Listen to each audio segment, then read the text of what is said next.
Hello everyone, welcome back you all in my channel Ramakrishna math zone. Today मैं CSR net का real analysis से पूछा गया एक क्वेश्चन डिस्कस करने जा रहा हूँ, जो कि जून 2024 में पूछा गया था। आई थिंक ये पार्ट बी और पार्ट सी का क्वेश्चन है। आई थिंक पार्ट सी का क्वेश्चन है। ठीक है, तो इसको मेनली कहाँ से आया है उसका पता नहीं, मतलब पार्ट बी और पार्ट सी, बट प्रॉब्लम को कैसे सॉल्व करते हैं उसके बारे में हम लोग डिस्कस करेंगे। ठीक है, यहाँ पे एफ डिफाइन किया गया है ऐसे। ओके, ना बोला है this one exist, this one exist, this one and this one, continuity, differentiability and partial derivative के बारे में पूछा गया है। Now you know del f by del x कहाँ पे, 0 पॉइंट पे, वो क्या होता है, limit h tends to 0, formula you know 0 plus h comma 0 minus f of 0 आप जानते हो 0 को ए बी से रिप्लेस कर देंगे तो हो जाएगा, मतलब सेम ही होगा जब ए बी पॉइंट पे बोलेंगे तो। ना अभी बताओ h टेंड्स टू 0, देखो जब x not equal to 0, x h है तो वहाँ पे y तो 0 है ना, तो 0 into root over h square plus 0 square by h होगा माइनस 0 बाई h होगा। Basically limit h tends to 0, 0 minus 0 by h, और h not equal to 0, h tends to 0, तो basically 0, so exist. Okay, similarly del f by del y at 0 आप calculate कर सकते हो, क्या होगा, limit k tends to 0 f of 0 coma 0 plus के minus, same way में जब ए बी पॉइंट पे पार्शियल डेरिवेटिव फाइंड करना है, 0 को ए बी से रिप्लेस कर दो। Okay, by k, this one also limit k tends to 0 minus 0 by k that is equal to 0 exist. So question में पूछा गया which of the following statement is true, this one is true, this one is true. देखो part C में question पूछा गया था and बहुत ही easy question था। ठीक है ना।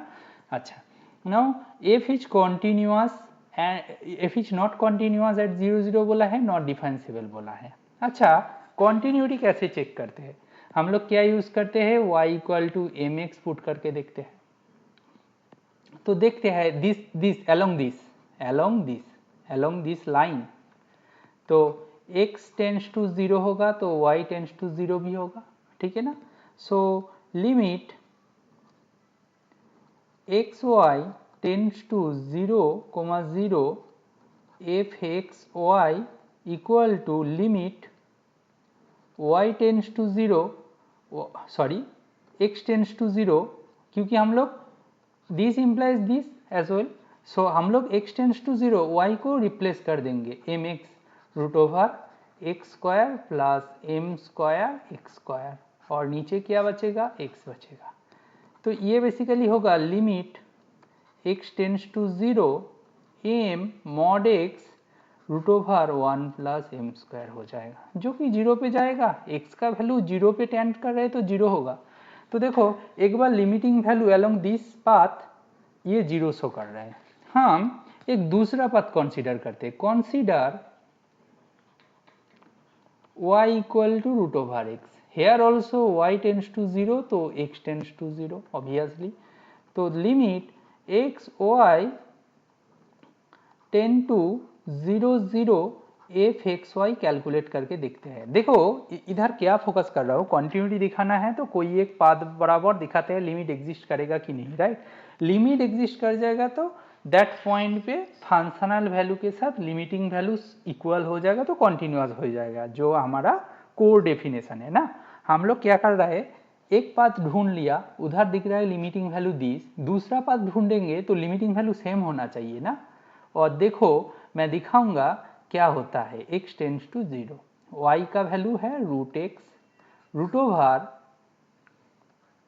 X square plus y square means root x का होल स्क्वायर, और नीचे क्या होगा x।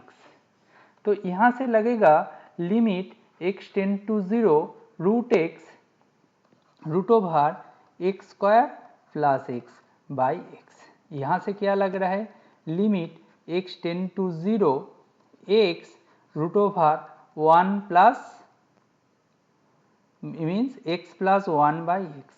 नाउ इसको क्लियरली लग रहा है ना, ये x कट जाएगा क्योंकि वो जीरो नहीं है, 10 to 0 है, तो 0 प्लस 1 बेसिकली 1। देखो जब हम लोग ये पाथ को कंसीडर कर रहे थे y इक्वल टू mx, तब जाके लिमिटिंग वैल्यू हमारा 0 दे रहा था। जब हम लोग दूसरा कोई कुछ कंसीडर किया, दूसरा कोई पाथ, उस टाइम पे लिमिटिंग वैल्यू 1 दे रहा है। सो दो डिफरेंट वैल्यू दे रहा है ना, सो limit does not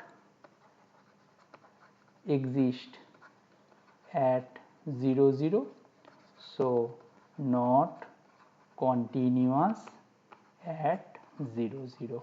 यहाँ पे क्वेश्चन क्या पूछा गया था, नॉट कॉन्टिन्यूस बोला था, ठीक है ना। क्वेश्चन पूछा गया है नॉट कॉन्टिन्यूस, ठीक है। नाउ नॉट कॉन्टिन्यूस के बारे में तो सही है। नाउ वी नो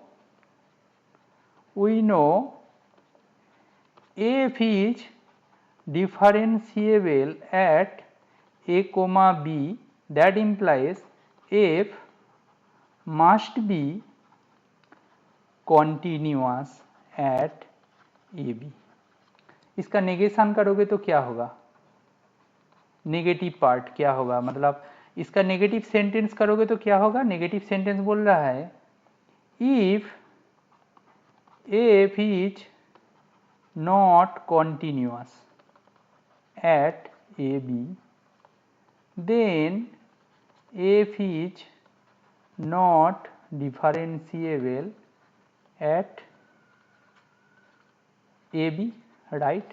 सो यहाँ पे देखो हमारा थर्ड स्टेटमेंट सही था, मतलब नॉट कॉन्टिन्यूस एट 0 0, तो नॉट कॉन्टिन्यूस होगा तो नॉट डिफरेंशिएबल भी हो जाएगा ना, तो दिस ऑप्शन ऑल्सो करेक्ट। देखो ये पार्ट सी में पूछा गया था, सोचो ये कब पूछा गया था, 2024 जून में, मतलब रिसेंट ईयर का क्वेश्चन है एंड क्वेश्चन का क्वालिटी देखो, ऐसा क्वेश्चन भी पार्ट सी में पूछा जाता है, तो इसको आप आसानी से सॉल्व कर सकते हो। I hope this solution is helpful for you. If you like this solution please like share and subscribe. Thank you.